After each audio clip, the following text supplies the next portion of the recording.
اچھی اچھی نیتیں فرما لیجئے تاکہ ثواب بھی ملے۔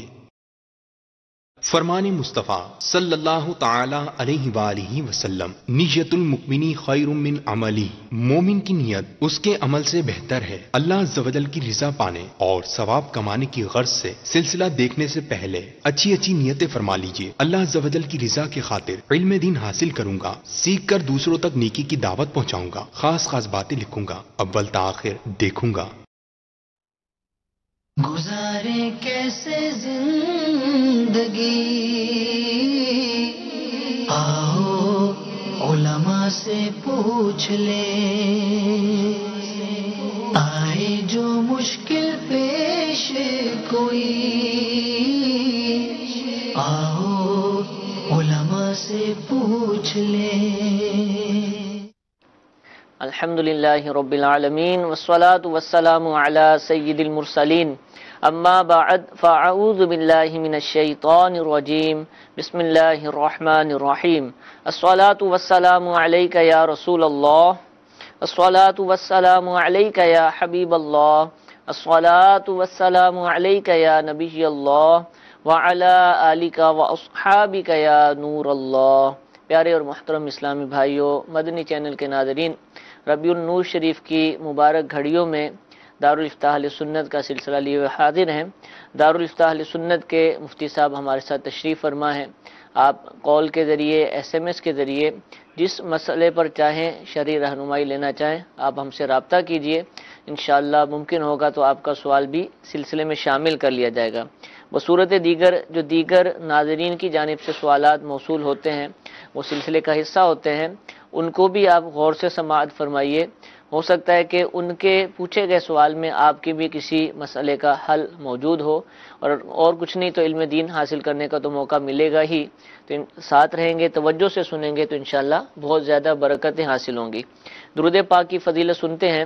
امیر اہل سنت دامت برکاتہم العالیہ اپنے رسالے ضیاء درود و سلام کے صفحہ نمبر 3 پر حدیث پاک نقل فرماتے ہیں، جس نے مجھ پر ایک بار درود پاک پڑھا، اللہ عز و جل اس پر 10 رحمتیں نازل فرماتا ہے، اور جو مجھ پر 10 مرتبہ درود پاک پڑھے، اللہ عز و جل اس پر 100 رحمتیں نازل فرماتا ہے، اور جو مجھ پر 100 مرتبہ درود پاک پڑھے، اللہ عز و جل اس کی دونوں آنکھوں کے درمیان لکھ دیتا ہے کہ یہ نفاق اور جہنم کی آگ سے آزاد ہے، اور اسے بروز قیامت شہداء کے ساتھ رکھے گا۔ صلو علی الحبیب صلی اللہ تعالی علی محمد صلی اللہ تعالی علیہ وآلہ وسلم۔ ربیع الاول کے مہینے کے اندر الحمدللہ مسلمانوں میں درود و سلام پڑھنے کا جذبہ بڑھ جاتا ہے۔ امیر اہل سنت کا جو یہ رسالہ ہے ضیاء درود و سلام، یہ درود پاک کی جو حدیث ہیں، درود پاک کے فضائل پر مشتمل حدیث کریمہ ہے، اس پر مشتمل ہے۔ درود پاک نہ پڑھنے کی کچھ وعیدات بھی اس میں درج ہیں، صحابہ کرام علیہم رضوان کے اقوال بھی اس میں موجود ہیں۔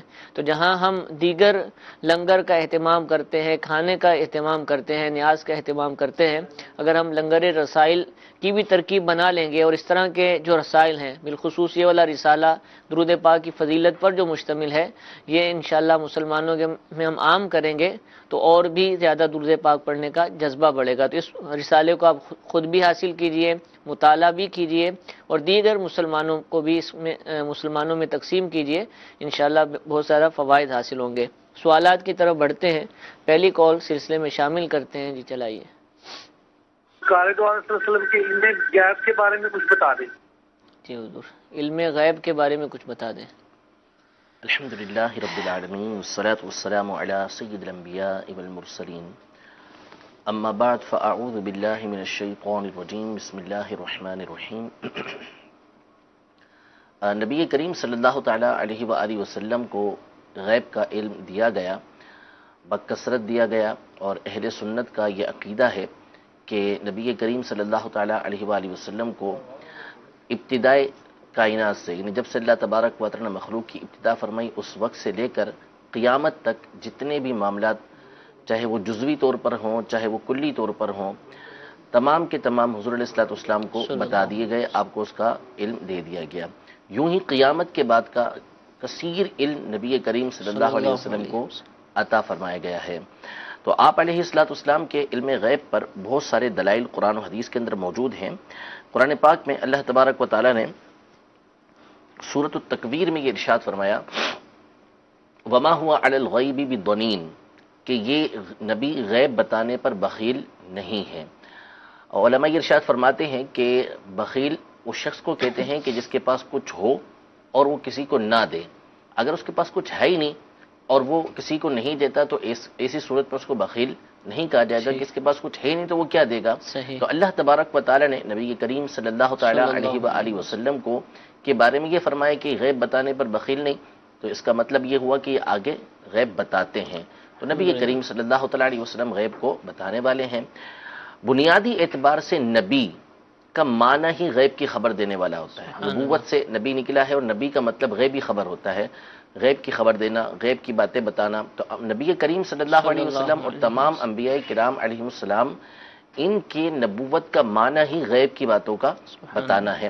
تو انبیاء کرام علیہ السلام تمام کو اللہ تبارک و تعالی غیب کا علم عطا فرماتا ہے۔ سورہ آل عمران میں اللہ تبارک و تعالی یہ ارشاد فرماتا ہے کہ وما كان الله ليطلعكم على الغیب ولكن الله يجتبي من رسله من يشاء، یعنی اے عام لوگوں تمہاری یہ شان نہیں کہ اللہ تعالیٰ تمہیں غیب پر مطلع کرے، ہاں اپنے رسولوں میں سے جس کو چاہتا ہے اللہ تعالیٰ چن لیتا ہے، یعنی اس کا مطلب ہے کہ ان کو غیب کا علم عطا فرماتا ہے، ان کو غیب پہ مطلع کرتا ہے۔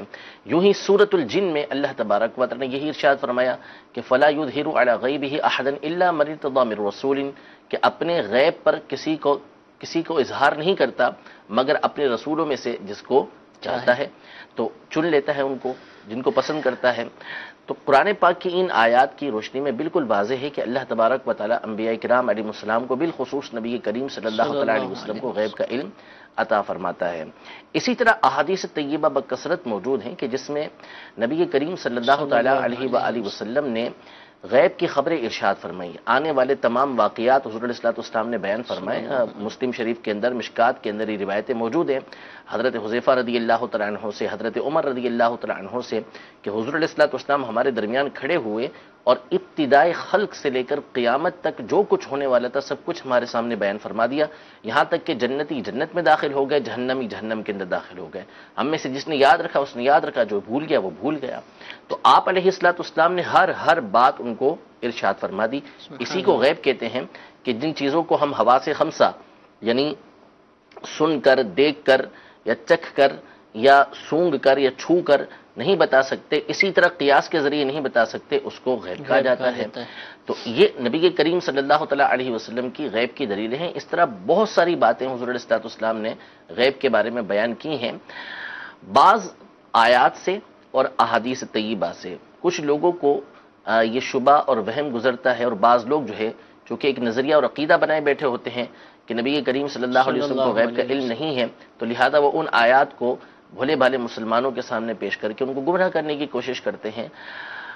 حالانکہ ان آیات کا سیدھا مطلب یہ ہے کہ جس میں یہ فرمایا کہ غیب کی بات صرف اللہ تبارک و تعالیٰ جانتا ہے، اس کا علم صرف اللہ تبارک و تعالیٰ کے پاس ہے، اس کا واضح اور صریح مطلب یہ ہے کہ جو حقیقی علم ہے وہ اللہ تبارک و تعالیٰ ہی کو ہے، اس میں کوئی شبہ نہیں ہے کہ اللہ تبارک و تعالیٰ خود سے غیب کا علم رکھتا ہے، اس کو کسی نے بتایا نہیں کہ کسی کے بتانے سے اس کو علم ہو، بلکہ اس کو خود سے اس کا علم ہے، اور اس کا علم جو ہے وہ لا متناہی ہے، اس کی کوئی انتہا نہیں ہے۔ جہاں تک رہا انبیاء کرام علیہ السلام کا، نبی کریم صلی اللہ تعالیٰ علیہ وسلم کا معاملہ، تو ان کا غیب یہ ہے عطائی، یعنی اللہ تبارک و تعالیٰ کی طرف سے عطا کیا گیا ہے، خود سے وہ نہیں جانتے۔ جن احادیث کے اندر حضرت عائشہ رضی اللہ تعالیٰ عنہا نے نفی کی ہے کہ حضور علیہ السلام کو غیب کا علم نہیں، تو اس کا مطلب یہی ہے کہ خود سے نہیں ہے، ورنہ تو نبی کریم صلی اللہ تعالیٰ علیہ وسلم نے سینکڑوں خبریں غیب کی دی ہیں۔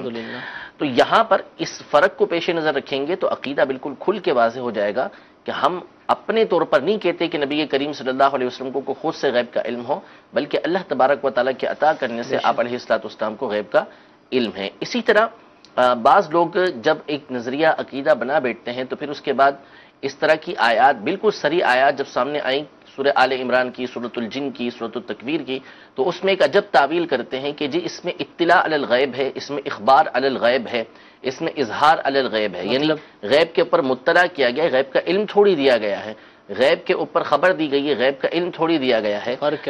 بس یہی نا، بس یہ کہتے ہیں فرق کوئی نہیں بنتا اس میں. جب کسی کو کسی چیز کی خبر دی جائے گی، میں نے بتایا کہ فلاں آپ کے گھر پہ آیا ہے، خبر دی آپ کو، تو آپ کو علم حاصل ہو گیا کہ آپ کے گھر پہ فلاں شخص آیا. تو اللہ تبارک و تعالی نے جب نبی کریم صلی اللہ علیہ وسلم کو کسی چیز کی خبر دی تو اس کا مطلب ہے کہ آپ کو اس کا علم حاصل ہو گیا. علماء کی عبارات کے اندر واضح طور پر، جیسے امام اہل سنت امام ابو منصور ماتریدی رحمۃ اللہ تعالی علیہ، انہوں نے اپنی تصنیف تعبیرات اہل السنہ میں جہاں وما کان اللہ لیطلعکم علی الغیب کی تفسیر کی تو کہا کہ نبی کی خصائص میں سے علم الغیب ہے، غیب کے ساتھ علم کا لفظ استعمال فرمایا.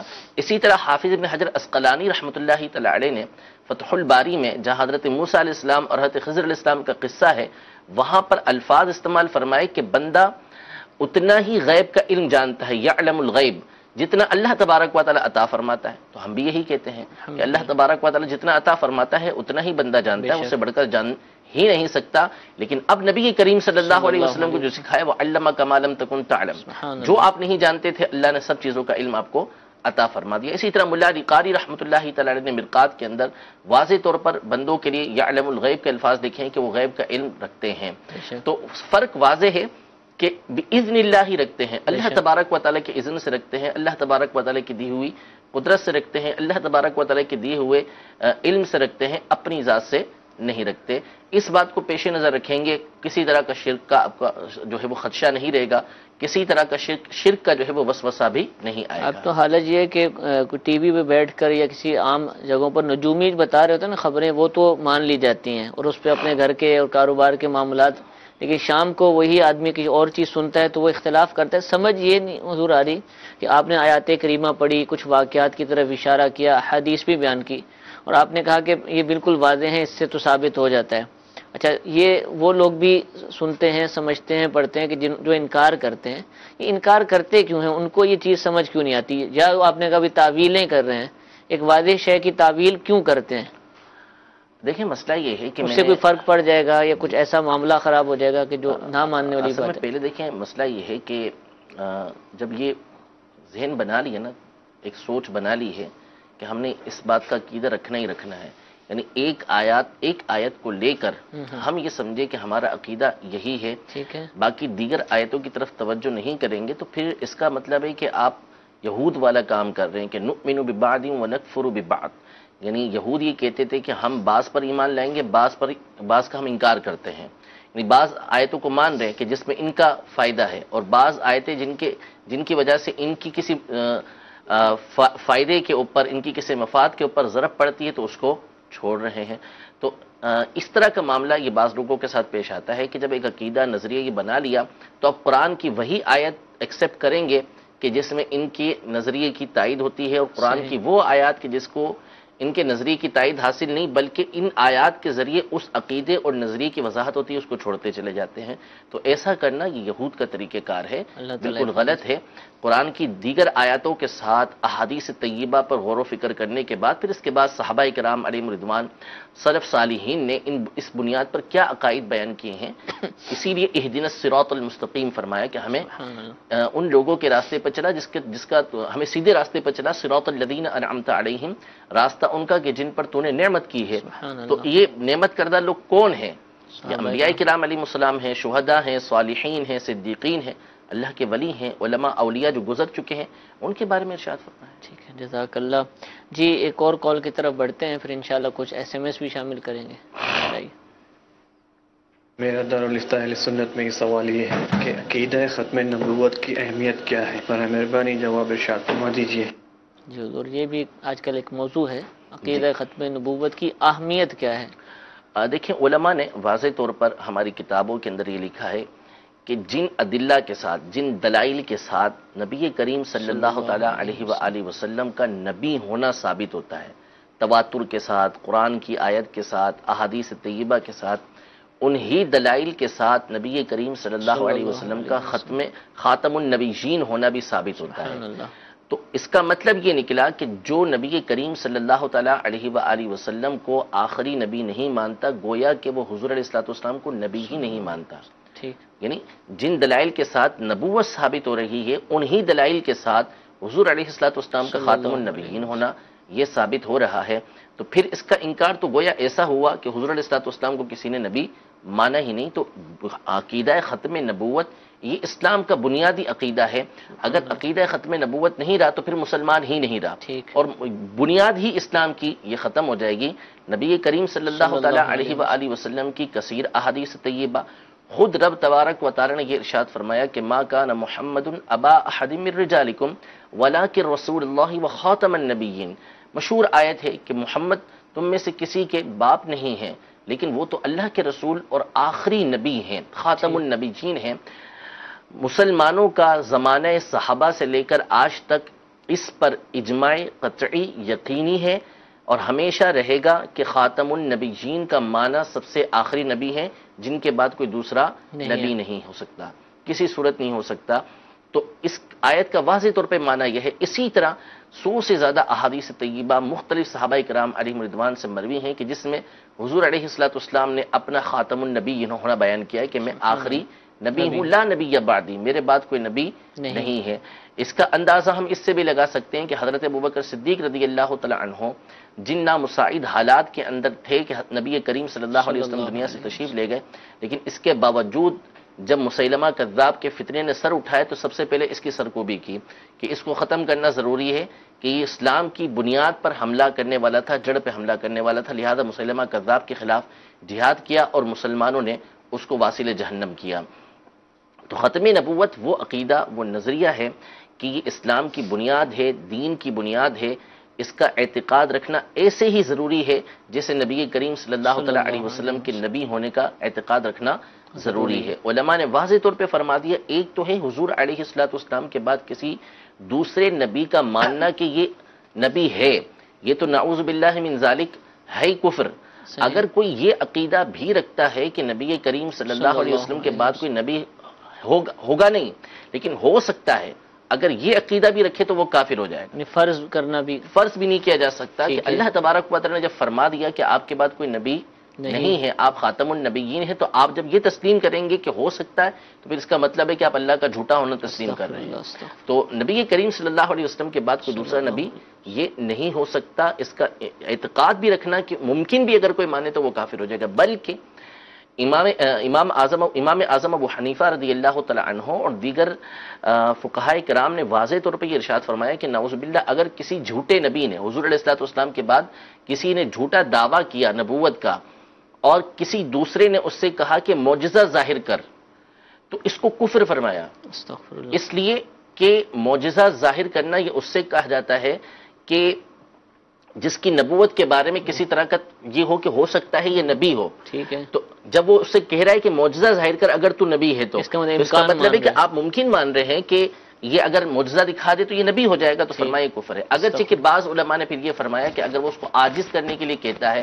کہ نبی تو ہے نہیں تو یہ معجزہ تو دکھا نہیں سکے گا، اس کی بنیاد پر انہوں نے کہا کہ اس کے اوپر کفر کا حکم نہیں ہے، لیکن آپ اس سے مسئلے کی نوعیت کو سمجھ سکتے ہیں کہ کتنے واضح طور پہ فرما دیا کہ اگر وہ یہ کہتا ہے کہ تو معجزے کو ظاہر کر تو یہ بندہ بھی دائرہ اسلام سے خارج ہو جائے گا۔ اتنی ہمارے دین کے اندر نبی کریم صلی اللہ تعالیٰ علیہ وآلہ وسلم کے آخری نبی ہونے کی، ختم نبوت کی یہ اہمیت ہے۔ ٹھیک ہے، ماشاءاللہ بہت ہی پیارے انداز میں آپ نے اس موضوع کو بیان فرمایا۔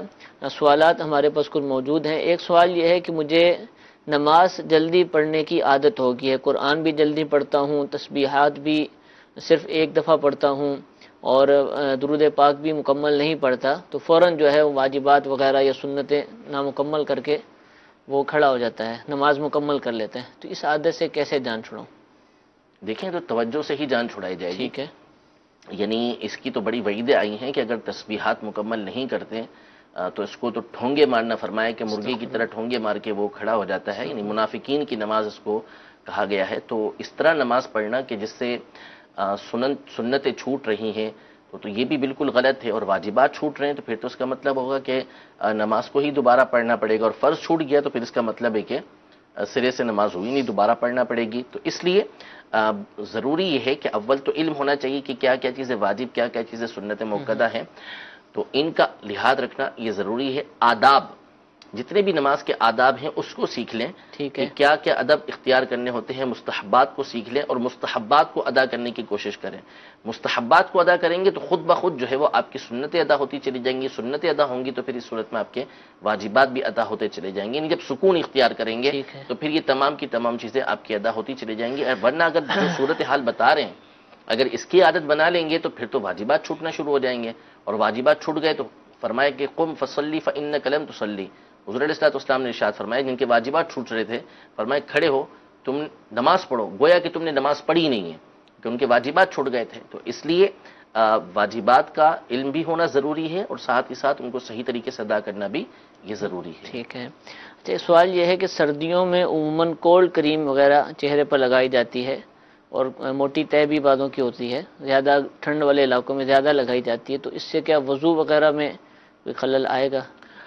دیکھیں اس ویسے کو تو صاف عام کریں گے پہلے ٹیشو سے یا کپڑے سے، اس کے بعد وضو کریں یا ڈائریکٹ پانی بہا دیں تو ہو جائے گا؟ ویسے عام طور پہ جو کولڈ کریم وغیرہ ہوتی ہیں وہ تو جذب ہو جاتی ہیں ٹھیک ہے۔ اور پانی کو پہنچنے سے روکتی نہیں ہیں، ٹھیک ہے، پانی پہنچ جاتا ہے کھال تک، چہرے ٹھیک تک، ہے۔ ہاتھ وغیرہ جہاں بھی لگائیے، لیکن اگر واقعی اس کی ایسی تہ بن گئی ہے کہ جو پانی کو پہنچنے سے روک رہی ہے، اوپر سے گزر اوپر جاتا ہے، سے پھسل پانی جاتا ہے۔ گزر جاتا ہے تو پھر اس صورت میں تو اس کو ختم کرنا جیسے پڑے گا۔ ہیل کریم ہوتے ہیں پاؤں کے لیے، ایک موٹی موٹی تہ والی کریمیں ہوتی ہیں، تو اگر ایسی ہیں تو ہاں اس کو پھر جو ہے وہ اصل یہ ہے ختم کہ کرنا پانی پڑے گا۔ پہنچنا ضروری ہے۔ پانی پہنچنا ضروری ٹھیک ہے، وہ فیصلہ اب لگانے والے خود ہی کریں گے۔ جب کچھ سوالات ہمیں کالز کے ذریعے بھی اور میسیجز کے ذریعے بھی خاص طور پر ربیع الاول کے جو معاملات ہیں یا اس کے حوالے سے مسائل ہیں اس پر آ رہے ہیں، تو ہم کچھ نہ کچھ تو سلسلوں میں انشاءاللہ شامل کریں گے، لیکن الحمدللہ اس حوالے سے خصوصی سلسلے بھی ہم نے ریکارڈ کیے ہیں جو آئندہ پیر، منگل اور بدھ 27، 28 اور 29 نومبر کو انشاءاللہ ہماری اسی دارالافتاء اہل سنت کا جو وقت ہے اس میں انشاءاللہ نشر کیے جائیں گے۔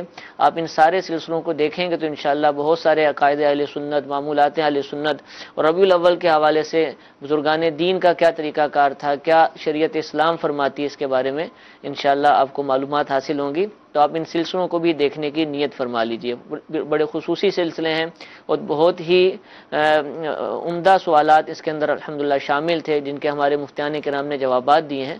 تو اس سلسلہ دیکھیں گے تو انشاءاللہ اس موضوع پر آپ کو تشفی حاصل ہوگی۔ ایک اور کال سلسلے میں شامل کرتے ہیں، چلائیے۔ سرکاری ملازمت بندہ کرتا ہے، ڈیوٹی کے دوران وہ نماز پڑھ سکتا ہے؟ سرکاری ملازمت انہوں نے پوچھی یا پرائیویٹ ہو یا سرکاری، ڈیوٹی کے دوران نماز؟ ڈیوٹی کے دوران نماز تو پڑھنا ضروری ہے، ورنہ تو اگر نماز پڑھنے سے وہ ڈیوٹی آپ کی مانے ہے، رکاوٹ بنتی ہے تو پھر تو ایسی نوکری کرنا ہی درست نہیں ہوگا۔ ٹھیک ہے، نماز پڑھنا یہ ضروری ہے، اور اگر جماعت واجب ہوتی ہے آپ کے اوپر کہ قریب میں کوئی مسجد موجود ہے جہاں امام صحیح العقیدہ ہے، جس کی تلاوت وغیرہ سب ٹھیک ہے، یعنی جس کے پیچھے نماز پڑھنا واجب بنتا ہے، تو پھر اس صورت میں تو جماعت کے ساتھ نماز جا کے پڑھنا یہ ٹھیک ہے، واجب ہوگا کہ جماعت سے جا کے نماز ادا کریں، جماعت بھی چھوڑنے کی اجازت نہیں ہوگی، چاہے سرکاری نوکری ہو چاہے پرائیویٹ نوکری ہو۔ اور اگر پرائیویٹ نوکری ہے اور اس میں سیٹ کی طرف سے نوافل پڑھنے کی بھی اجازت ہے کہ نوافل پڑھ سکتے ہیں تو پھر نوافل بھی پڑھ سکتے ہیں، جا کے نوافل پڑھیں۔ اور اگر سرکاری نوکری ہے تو پھر جو فرائض ہیں، واجبات ہیں اور سنت موقدہ ہیں اس پر اکتفا کریں۔ ہاں وقفہ ہے کہ اس وقفے میں آپ بریک جو ٹائم چاہیں میں کریں، آپ تو اس میں نماز کا وقت بھی آ چکا ہے تو وہاں نوافل پڑھنے میں بھی کوئی حرج نہیں۔ جیسے آدھے گھنٹے کا وقفہ آپ جو چاہیں کریں تو آپ بھلے سارا ہی نوافل میں گزار دیں، گزار سکتے لیکن صرف نماز پڑھنے جانے کی اجازت دی کہ ہاں آپ نماز پڑھ کر آ سکتے ہیں، تو پھر سنتیں اور فرائض وغیرہ، سنت موقدہ یا غیر موقدہ، سنت موقدہ ٹھیک ہے اور فرائض اور واجبات ٹھیک ہے وہ ادا کریں گے، اس کے علاوہ اجازت نہیں ہوگی۔ جی ایک اور کال چلائیے۔ میرا نام خواجہ طاہر ہے، میں ڈی جی خان سے بات کر رہا ہوں۔ مسئلہ وحدت الوجود کے بارے میں آپ ارشاد فرمائیں گے؟ حضور آج سارے ٹیکنیکل سوالات ہیں اور عقائد جو ہے وحدت الوجود۔ اصل میں مسئلہ ہمارا یہ ہے، دو باتیں ہیں، الحمدللہ ہمارے ان سلسلوں کے اندر علمی ابحاث بھی ہوتی ہیں اور بہت ساری باتیں ہوتی ہیں، لیکن بنیادی اعتبار سے یہ ہمارا جو سلسلہ ہے وہ عوام الناس کے لیے ٹھیک ہے کہ عام لوگ ہمارے ان سلسلوں کے اندر شامل ہوتے ہیں جن کو ہم نے جوابات دینے ہوتے ہیں، اور امیر علیہ سنت کی بہت زیادہ تاکید رہتی ہے کہ آپ آسان سے آسان الفاظ استعمال کر کے لوگوں کو سمجھانے کی کوشش کیا کریں، کیونکہ عام طور پہ لوگ جو ہے وہ دین سے عمومی طور پر دینی مسائل سے دور ہوتے ہیں، سمجھنا ان کی جیسے مشکل باتیں ویسے دوسری سمجھ لیتے ہیں، لیکن چونکہ دینی ابحاث ہمارے یہاں نہ اسکولوں میں شامل ہوتی ہیں، نہ ٹیوشن پڑھنے جاتے ہیں تو وہاں پہ ہم بھی جس کو آسان کہہ رہے ہوتے ہیں نا، کئیوں کو تو یہ بھی سمجھ نہیں آ رہی ہوتی، کیونکہ بالکل دوری ہوتی ہے علماء سے. اور اس لیے کوشش امیر علیہ سنت یہ فرماتے ہیں کہ کوشش یہی کی جائے کہ جتنا آسان سے آسان آپ سمجھا سکتے ہیں وہ سمجھائیں. اور دوسری بات ہے کہ بعض مسائل وہ ہوتے ہیں، میں خاص طور پہ اس حوالے سے بیان کرنا چاہوں گا، کئی چیزیں ہوتی ہیں کہ وہ خواص کے سامنے تو بیان کی جا سکتی ہیں، عامت الناس کے سامنے بیان نہیں ہوتی ہیں.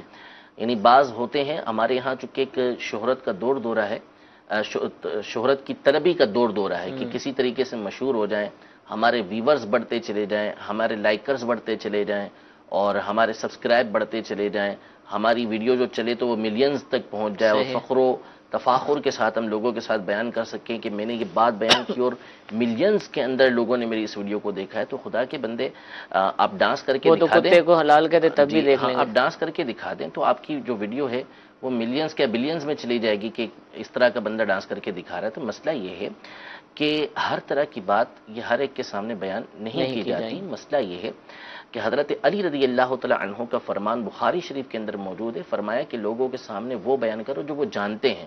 کیا تم یہ چاہتے ہو کہ اللہ اور اس کے رسول کو جھٹلایا جائے؟ یعنی جب تم ان کے سامنے ایسی بات کرو گے کہ جو ان کی عقلوں سے ماورا ہے، جو وہ سمجھ نہیں پاتے، اب عامت الناس کے سامنے اس طرح کی بات بیان کرو گے تو نتیجہ یہ نکلے گا کہ وہ اللہ اور اس کے رسول کو جھٹلائیں گے. تم بات حق اور سچ بیان کر رہے ہو، صحیح بات بیان کر رہے ہو، لیکن اس کی سمجھ نہیں آئے گا، وہ اس کا انکار کر دے گا. یہ وہ باتیں مراد ہیں فرائض و واجبات اور دین کی بنیاد جس کا سیکھنا ضروری ہوتا ہے ان سے الگ باتیں ہیں. جو سیکھنے والی باتیں ہیں وہ تو بندے کے اوپر ضروری ہیں. اب نماز کے مسائل کسی کو سمجھ نہیں آتے تو یہ کہ نہیں چھوڑا جائے گا کہ یہ جھٹلا دے گا، وہ تو سکھایا جائے گا اس کو، وہ تو سمجھایا جائے گا. لیکن ایسی بنیادی باتیں، ایسی باتیں کہ جن کا سیکھنا نہ کسی کے اوپر ضروری ہے، جن کے بارے میں کوئی سوال ہے قیامت کے دن، یہ عامت الناس کے سامنے، عام لوگوں کے سامنے بیان کرنا یہ انتہائی خطرے کی بات ہوتی ہے کہ جس سے وہ گمراہ ہو سکتے ہیں. بعض کتابوں کے اندر یہ موجود ہے کہ بلکہ اقوال بزرگوں کے اور مفہوم بھی اس کا یہ نکلتا ہے کہ پچھلی نبوت کی باتوں میں سے یہ بات ہے کہ کلم الناس علی قدر عقولہم، کہ لوگوں کی عقلوں کے مطابق ان سے کلام کرو، گفتگو کرو، بات کرو. کیونکہ ظاہر سی بات ہے کہ جس سے گفتگو کی جا رہی ہے اس کے مطابق ہی گفتگو کی جائے گی نا. اب پی ایچ ڈی کرنے والا اگر پرائمری کے کسی طالب علم سے گفتگو کرے گا تو وہ اس کے معیار کے مطابق گفتگو کرے گا، نہ کہ پی ایچ ڈی والی گفتگو اس کے ساتھ وہ کرے گا. تو اس لیے لوگوں کے سامنے اس طرح کے دقیق مسائل کے جس کی وجہ سے ان کی عقلیں اس کو سمجھ نہ سکیں اور وہ گمراہی کی طرف ان کے جانے کا اندیشہ ہو تو ہرگز وہ باتیں بیان نہیں کرنی چاہیے، ورنہ آپ امت کی گمراہی کا ذریعہ بنیں گے.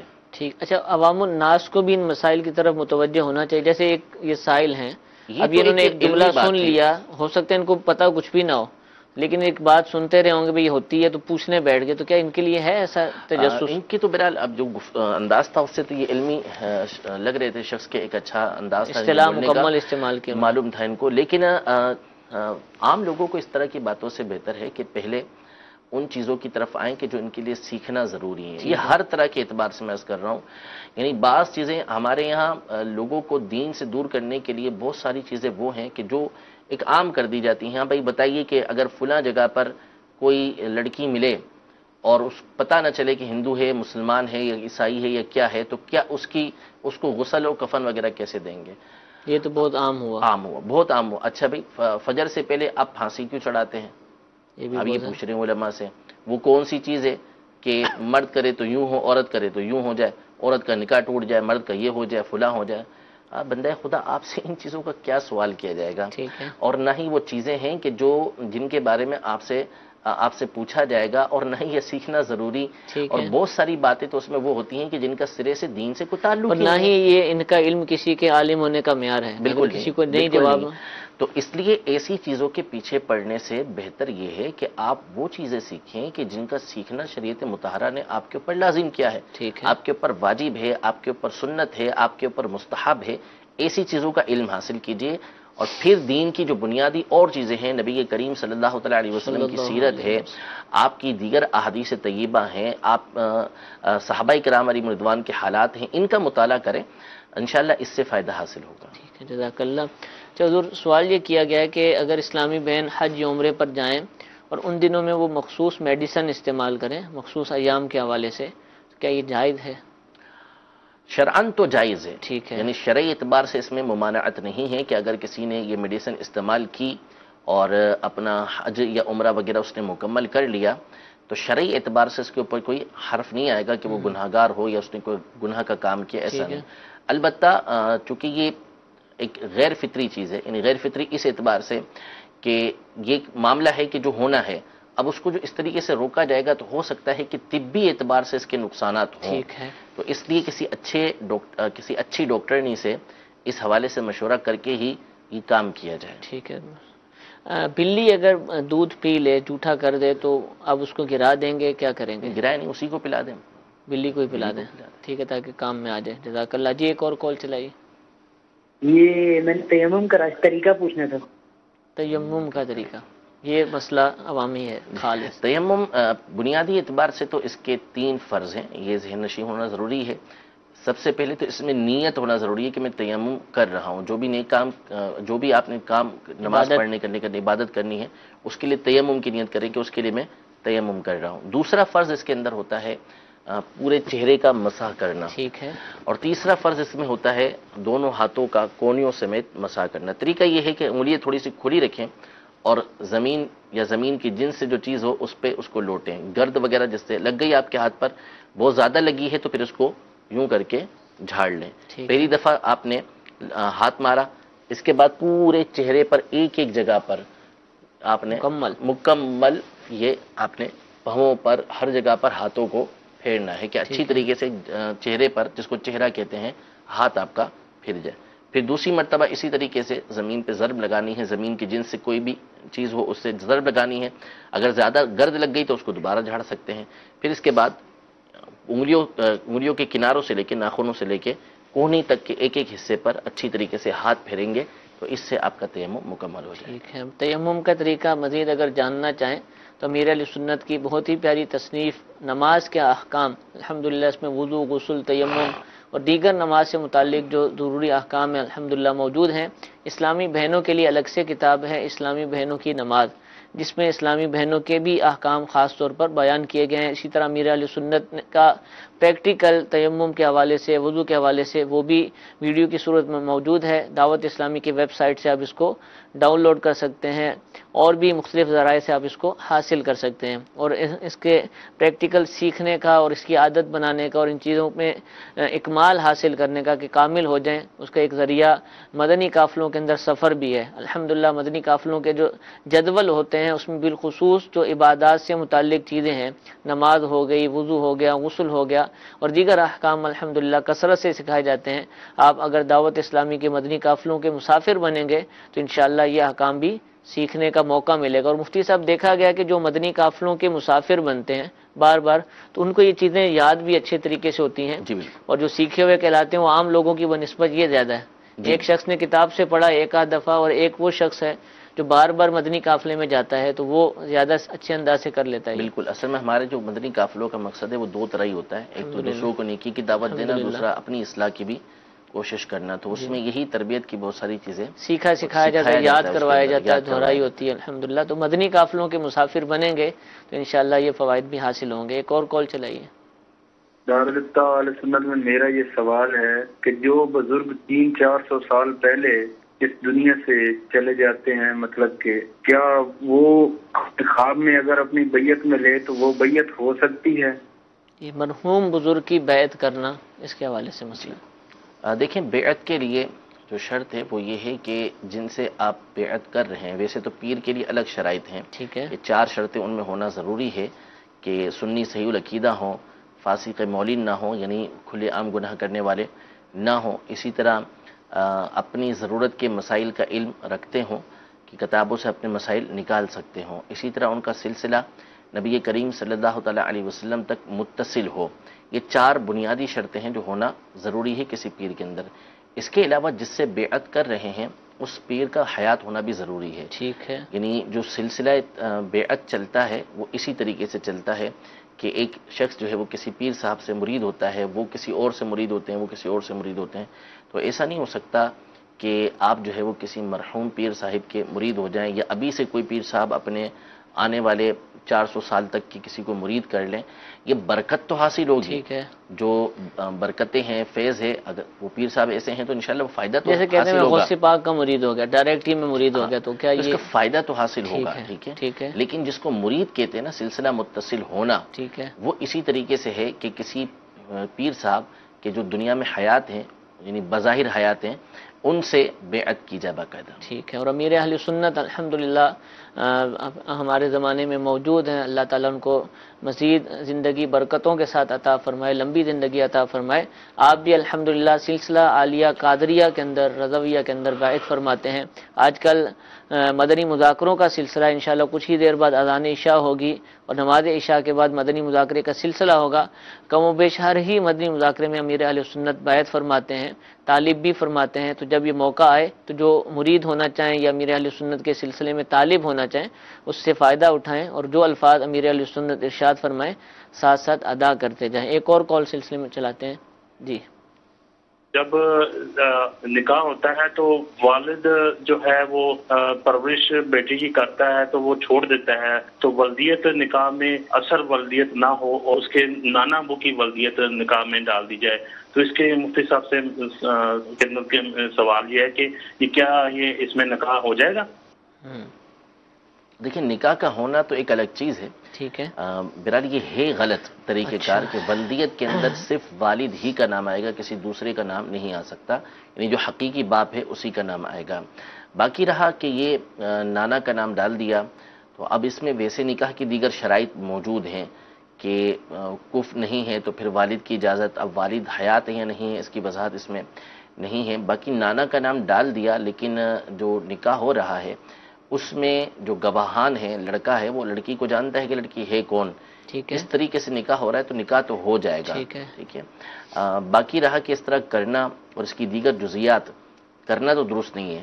ٹھیک ہے. نانا کا نام ڈال دیا جائے. باقی اس کے جو دیگر جزوی مسائل ہیں اس کی معلومات ان سے لینا یہ ضروری ہے.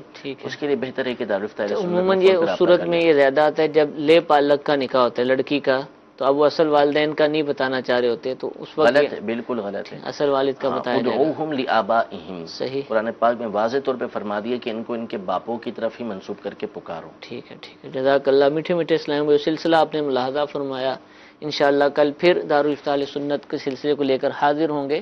کل جمعرات ہے اور ہر جمعرات کو چونکہ مغرب کی نماز کے بعد دعوت اسلامی کا ہفتہ وار سنت و بڑا اجتماع شروع ہو جاتا ہے، تو یہ سلسلہ ہمارا جو عصر کی نماز ہے وقت انشاءاللہ بتا دیا جائے گا، اس میں انشاءاللہ آپ دیکھ سکیں گے.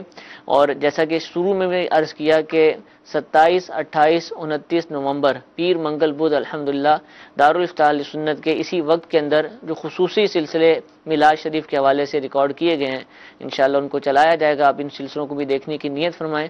اللہ تعالیٰ ہم سب کو عمل کی توفیق عطا فرمائے. آمین بجاہ النبی الامین. صلو علی الحبیب صلی اللہ تعالی علی محمد صلی اللہ علیہ وسلم.